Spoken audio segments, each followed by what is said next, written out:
ખેલૈયાઓ માટે માઠા સમાચાર આવી રહ્યા છે। આજે નવરાત્રીના રંગમાં વરસાદ પાડી શકે છે ભંગ। શહેરના વાતાવરણમાં પલટો આવ્યો છે। શહેરના અનેક વિસ્તારોમાં વરસાદ વરસી રહ્યો છે। પ્રહલાદનગર, મકરબા સહિતના વિસ્તારોમાં વરસાદ વરસી રહ્યો છે, તો અખબારનગર વિસ્તારમાં પણ વરસાદ વરસી રહ્યો છે। તો સતત વરસાદ વરસી રહ્યો છે, જે પ્રકારથી ખેલૈયાઓના રંગમાં ભંગ પડે તેવા એંધાણ જોવા મળી રહ્યા છે। અમદાવાદમાં ખાસ કરીને અખબારનગર વિસ્તાર, મકરબા જેવા તમામ વિસ્તારોમાં વરસાદ વરસી રહ્યો છે। ખેલૈયાઓ માટે કહી શકાય કે ખૂબ જ માઠા સમાચાર। આજની નવરાત્રી બગડી શકે છે અમદાવાદવાસીઓની, કારણ કે શહેરના વાતાવરણમાં અચાનક પલટો આવ્યો છે, જે બાદ વરસાદની શરૂઆત થઈ છે। અનેક વિસ્તારમાં વરસાદ વરસી રહ્યો છે।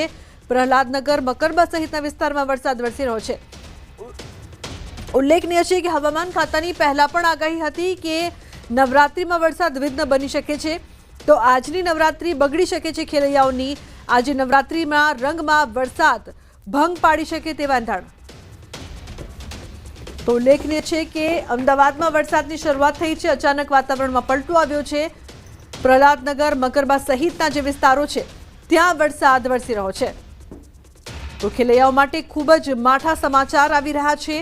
સાતમા નોરતે અમદાવાદમાં વરસાદી માહોલ જોવા મળી રહ્યો છે। એકાએક વાતાવરણમાં પલટો આવ્યો।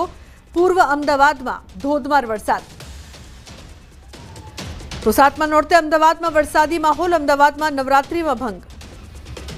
સંવાદદાતા વિભુ લાઈવ જોડાય છે વધુ માહિતી આપવા માટે, તેમની પાસેથી વધુ માહિતી લઈએ। વિભુ, સાતમા નોરતે વરસાદ વિલન બની શકે છે ખેલૈયાઓ માટે માઠા સમાચાર। શું વધુ માહિતી અને શું આગાહી હવામાન ખાતાની?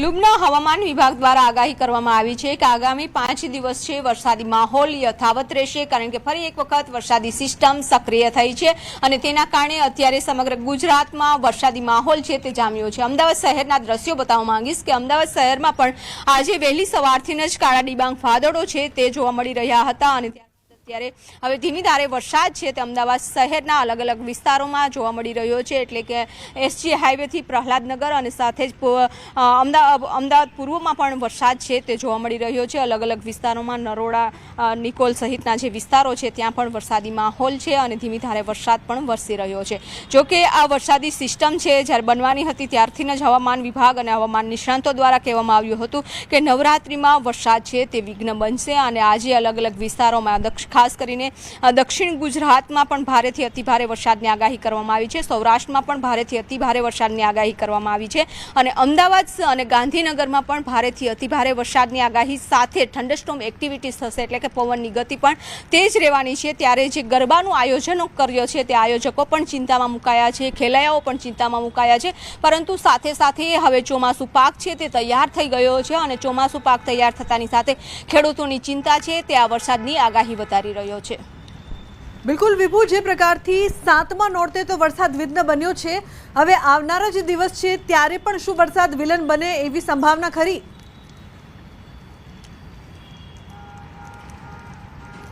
બિલકુલ, કારણ કે લુબના હવામાન વિભાગ દ્વારા આગાહી કરવામાં આવી છે, સાથે જ હવામાન નિષ્ણાંત અમલલ પટેલે પણ આગાહી કરી છે કે આજથી લઈ અને 3 ઓક્ટોબર સુધી વરસાદી માહોલ છે તે યથાવત જોવા મળશે અને એટલે જ કે આજે 7મું નોરતું છે અને 7મા નોરતે પણ જે કહેવાય છે કે નવરાત્રીનો રંગ છે તે જામતો હોય છે અને આ રંગમાં ભંગ છે અત્યારે વરસાદ વિઘ્ન બની રહેશે, કારણ કે જે રીતે થોડો પણ વરસાદ અમદાવાદ શહેરમાં થતો હોય છે ત્યારે ગ્રાઉન્ડમાં પાણી ભરાઈ જતા હોય છે, રોડ ઉપર પાણી ભરાઈ જતા હોય છે, ત્યારે જે આયોજકોએ ગરબાનું આયોજન કર્યું છે તે પાર્ટી પ્લોટમાં છે, ગ્રાઉન્ડમાં છે અને તેના કારણે તેઓની ચિંતા વધી ગઈ છે, કારણ કે ખુલ્લા ગ્રાઉન્ડમાં હોય છે ત્યારે માટી નાખવામાં આવી છે, માટી ઉપર જો પાણી પડે છે ત્યારે ચીકણી માટી બની જતી હોય છે અને ખેલૈયાઓ ખેલી નથી શકતા ગરબા। ત્યારે હવે આજે જે રીતે વરસાદ વરસી રહ્યો છે અત્યારે શરૂઆત છે, પરંતુ આજે તો હવામાન વિભાગ દ્વારા કહેવામાં આવ્યું છે કે આજે અમદાવાદ શહેર અને અમદાવાદ જિલ્લામાં પણ ભારે વરસાદની આગાહી છે તે કરવામાં આવી છે,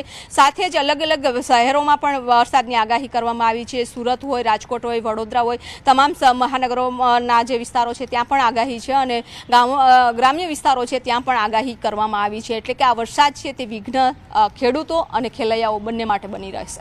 વિભુ, આભાર સમગ્ર માહિતી બદલ।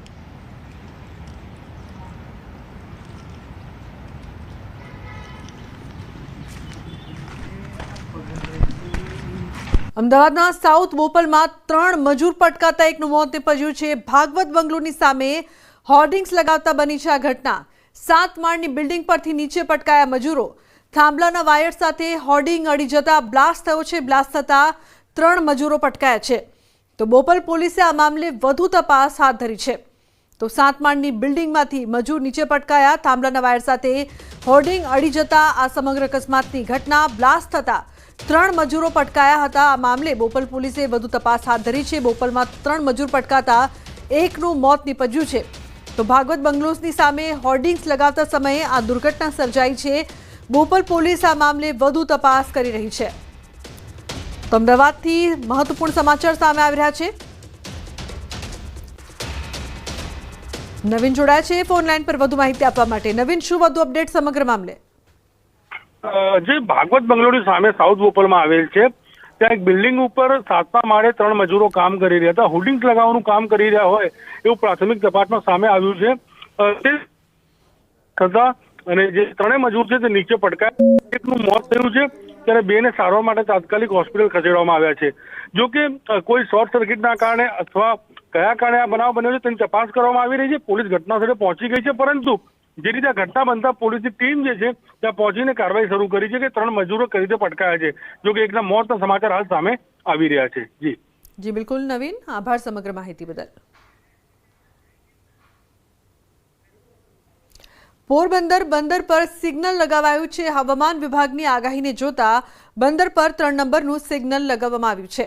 માછીમારોને દરિયો ન ખેડવા તંત્ર દ્વારા સૂચના પણ આપવામાં આવી છે. તો પોરબંદરથી મહત્વપૂર્ણ સમાચાર. પોરબંદરમાં સિગ્નલ લગાવવામાં આવ્યું છે. ખરાબ હવામાનને જોતા આ સિગ્નલ લગાવાયું છે. બંદર પર લગાવાયું છે 3 નંબરનું સિગ્નલ. તો માછીમારોને પણ દરિયો ન ખેડવાની સૂચના આપવામાં આવી છે.